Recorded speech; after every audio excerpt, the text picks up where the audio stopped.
A woman crashes her SUV through a snowstorm. It's 5 a.m. and she's panicked, bleeding, frantic. She pulls into a neighbor's driveway and shouts the unthinkable. "I think I hit my boyfriend with my car and left him to die." That boyfriend is Boston police officer John O'Keefe. And minutes later, he's found in the snow, bruised, unconscious, and barely alive. By nightfall, he's dead. And the woman who made the call, Karen Reed, is arrested for her murder. But here's the problem. The evidence doesn't add up.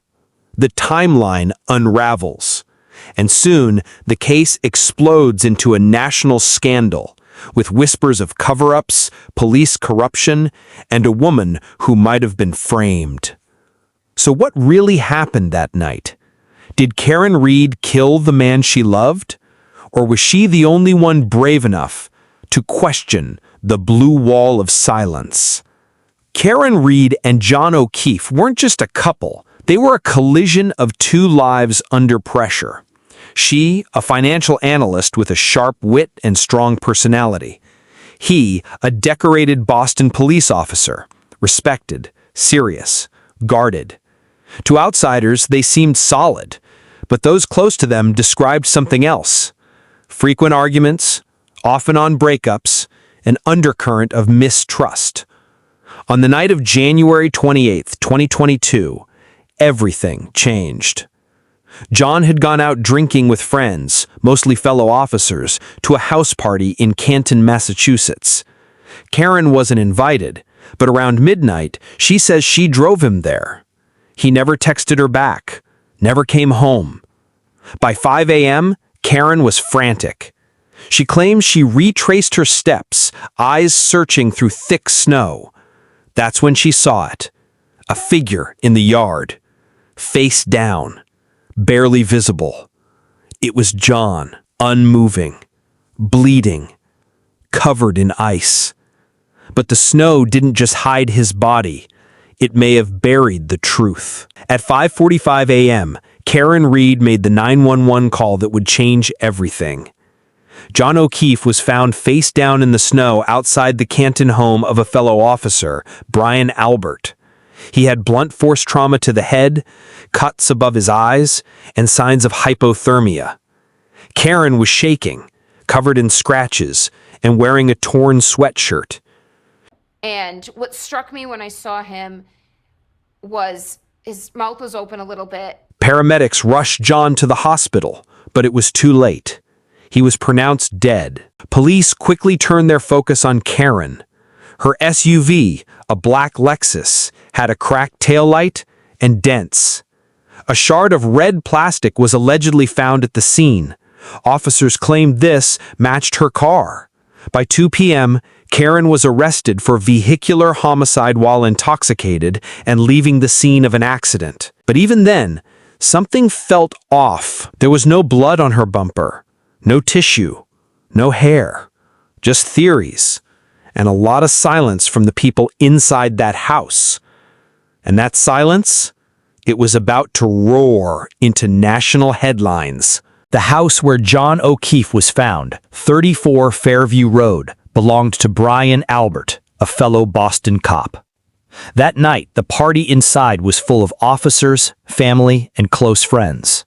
But strangely, none of them saw John leave, and none claimed to have seen him return either. Investigators initially accepted a simple story. Karen dropped John off, ran him over while making a three-point turn, and left him in the snow. But defense attorneys and internet sleuths began pulling threads, and what unraveled was disturbing. Neighbors didn't hear a crash, security footage was never released, and cell phone records showed no evidence that Karen returned to the scene hours later, as police claimed. Even stranger, John's injuries didn't match a car strike. He had deep bruises to the back of the head and arm, more consistent with a fight than hit and run. No tire tracks, no sliding in the snow, no drag marks. And inside that house, someone knew more than they were saying. From the moment Karen Reed was charged, Her defense called foul. Not quietly, but with fire. They didn't just argue that she was innocent. They said she was being set up. Defendant Karen Reed is guilty of murder in the second degree, striking the victim, Mr. O'Keefe, with her car, knocking him back onto the ground, and then leaving him there for several hours in a blizzard, with temperatures in the teens, wind swirling around, snow piling up on his body until she comes. To them, it was case closed. But Karen's team pushed back, hard. They argued the scene had already been plowed, with tire tracks wiped away and snowbanks disturbed. No one secured the area for hours. Worse, there was no blood, no hair, no DNA on her bumper. And the injuries on Joan's body, deep bruises to the back of the head and arm, didn't look like a car accident. They looked like a beating. Then came the suppressed notes. Mentions of a fight inside the house.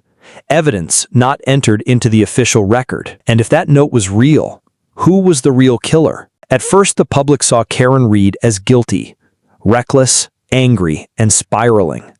But as the months passed, something shifted. Local residents began asking hard questions. Why weren't the party guests interrogated immediately? Why was Karen's home searched, but not the house where John's body was found? Soon social media lit up. Supporters started using the hashtag #FreeKarenReed. Protests were held outside the Canton police station. Some even claimed a cover-up. I had told both Jen and Carrie that I cracked my taillight. I said I just hit my car on top of everything, but I didn't look at the damage. And both women said, it's cracked, it's cracked. Calm down, you cracked your tail. And withholding security footage. They even suggested that John may have been attacked inside the house, carried outside, and left to die in the snow. Meanwhile, the prosecution doubled down, painting Karen as unstable, intoxicated, and consumed with jealousy. It was no longer just a trial. It was a war between truth and loyalty. And when the case finally went to trial, no one, not even the jury, could predict what came next. When Karen Reed walked into court in 2024, she wasn't just fighting for her innocence, she was fighting for her life. Me and my family and my attorneys and my team have marshaled every resource to get to the truth. It just feels like no one else wants it. And left him to die. They showed photos of her cracked taillight. They described her drinking. They called her erratic, cold, out of control. But the defense came loaded with firepower. They revealed how key evidence had been handled improperly, how phone records were incomplete, how witnesses had changed stories, and how police had failed to photograph or collect evidence inside the party house. They grilled officers on the stand. They showed how blood pooled on top of snow, not beneath it, and how John's injuries, a deep gash behind the ear, looked nothing like the impact from a Lexus. The courtroom became a battleground. Crowds gathered daily, some chanting her name, others demanded justice for John. The case was no longer about one man's death. It became a symbol of truth, power, and the danger of silence. And then, the verdict came in. On July 1, 2024, after weeks of testimony and national headlines, the jury reached a decision. A mistrial. They couldn't agree. The courtroom fell silent, and Karen Reed, who had sat stone-faced through most of it, broke down in tears. Some saw that as relief, others as strategy. To this day, Karen Reed remains charged, and prosecutors are preparing for a possible retrial. Her defense insists she's innocent, a woman caught in the gears of a system built to protect its own. The Commonwealth insists she's a liar, and that justice has not yet been served. John O'Keefe's family mourn quietly. They've rarely spoken out. But one thing remains true for both sides. Someone out there knows what really happened that night.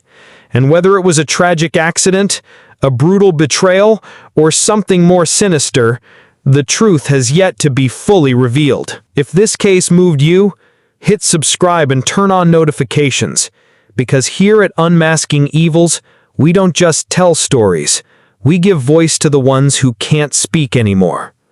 True crime, real emotion, every week. We'll be watching, together.